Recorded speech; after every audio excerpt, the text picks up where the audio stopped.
The diner went silent the moment the kick landed. Plates rattled, a glass tipped over, and the man on the floor didn't shout, didn't fight, didn't even look angry. He just looked up calmly. The rich teen smirked, feeling powerful. What he didn't know, the man he just kicked for being poor was Mr. Beast. And this one mistake was about to destroy everything he thought money could protect. The diner sat off a quiet highway, the kind of place truckers stopped at and locals avoided unless they had no other option. Faded red booths, buzzing fluorescent lights, a cracked menu taped back together more times than anyone could count. It smelled like grease, burnt coffee, and long nights. Jimmy, known to the world as Mr. Beast, sat alone in the far corner. No camera crew, no security, no entourage, just a hoodie with frayed sleeves, worn sneakers, and a notebook beside a half-eaten plate of eggs. He looked ordinary. That's why nobody noticed him when the group walked in. For teens, loud, expensive clothes, watches worth more than the diner's monthly rent. They laughed too hard, talked too loudly, and moved like the world owed them space. The leader was a kid named Evan, 17, rich parents, private school, never told no in his life. The moment Evan spotted Jimmy sitting alone, his face twisted in disgust. "Bro," Evan muttered to his friends, not bothering to lower his voice. "Why do these places always have dudes like that?" They laughed. Jimmy didn't react. He kept writing. The waitress came over, exhausted eyes and a forced smile. "Table for 4? Nah," Evan said. "We'll take that booth." He pointed directly at Jimmy. The waitress hesitated. "Sir, someone's already." Evan cut her off. "Then move him." The diner grew quieter. Jimmy finally looked up. "Hey," he said calmly. "I'm almost done." Evan stepped closer, looking him up and down. "Almost done what?" he sneered. "Existing." A few people shifted uncomfortably. Someone coughed. Nobody spoke. Jimmy stayed seated. "I'll be 5 minutes," he said. That's when Evan laughed. "You hear that?" he said to his friends. "The broke dude thinks he gets 5 minutes." Jimmy closed his notebook. "I paid for my food," he said evenly. "Just like you will." Evan's smile vanished. "What did you just say?" Jimmy stood up slowly. Not aggressive. Not afraid. "I said I paid for my food." That's when Evan shoved him. Not hard enough to start a fight, just enough to assert dominance. Jimmy stumbled back, bumping the table behind him. The diner froze. "Sit down," Evan said. "People like you don't get a talk back."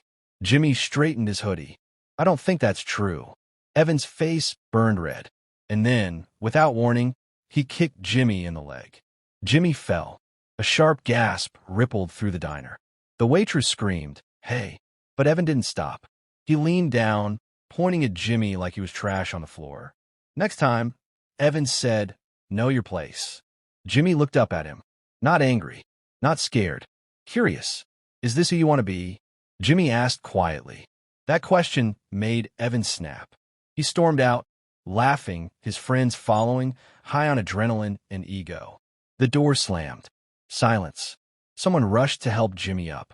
"You okay?" an old man asked. Jimmy nodded. "Yeah." He dusted himself off, picked up his notebook, and paid for his meal. As he walked out, the waitress whispered, "I'm so sorry." Jimmy paused. "Don't be," he said. "Something good might come from this." She didn't understand what he meant, but it was already too late. 3 days later, Evan woke up trending. Not for his car, not for his clothes, not for his lifestyle, but for a video. The thumbnail showed a diner. The title read, "I got kicked for looking poor, so I changed a life." It had 48 million views. Evan clicked it. His stomach dropped. There he was, clear as day. The kick, the laugh, the pointing finger. The video played from multiple angles. Hidden cameras, security footage, audio crystal clear. Then the face came into focus. The man from the diner, the hoodie, the calm voice. "Jimmy, Mr. Beast." Evan's hands started shaking. The video cut to Jimmy speaking directly to the camera. "I didn't show my wealth," Jimmy said. "I didn't show status.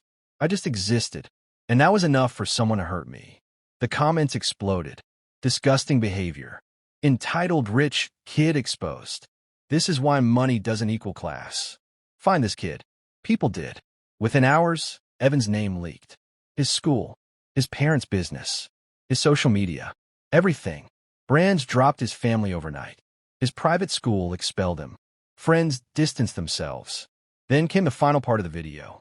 Jimmy returned to the diner. He paid off the staff's debts, gave the waitress $100,000, bought the building, and turned it into a community center. Then he said this, "I'm not here to destroy the kid who kicked me. I'm here to show what power can be used for." The camera faded out. Evan sat on his bed, staring at the screen. For the first time in his life, money couldn't save him. Evan's father called him into the office that night.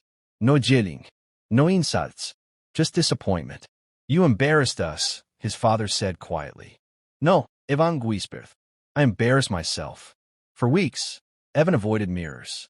Everywhere he went, people stared. He tried apologizing online. No one listened, until one message came through. An email from Mr. Beast's team.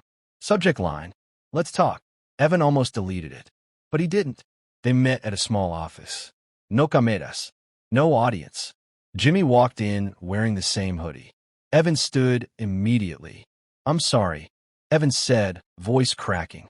"I didn't know who you were." Jimmy tilted his head. "That's the problem," he said. "You shouldn't need to know." They sat. Jimmy spoke first. "I could ruin you forever," he said calmly. "You know that?" Evan nodded. "But that wouldn't teach you anything." Jimmy slid a folder across the table. Inside were photos. Homeless shelters, soup kitchens, community centers. "You're going to volunteer," Jimmy said. "Every weekend. 1 year." Evan swallowed. "And if I don't, then the next video will be about you," Jimmy said simply. Evan agreed. The first day was brutal. Cleaning bathrooms, serving food, listening, really listening. People told him stories. Loss, failure, regret. People just like the man in the diner. By month 6, Evan stopped wearing expensive clothes. By month 9, he stopped talking about himself. By month 12, he didn't recognize the kid he used to be. Jimmy returned. "How does it feel?" he asked. Evan thought for a moment. "Being human," he said. Jimmy smiled. A year later, Evan stood in the same diner, now a community center. He helped serve meals. A kid laughed too loudly nearby. Evan looked at him, not with anger, with understanding, because once he was that kid, and once he kicked a man he thought was poor, not knowing he was kicking the truth right in front of him.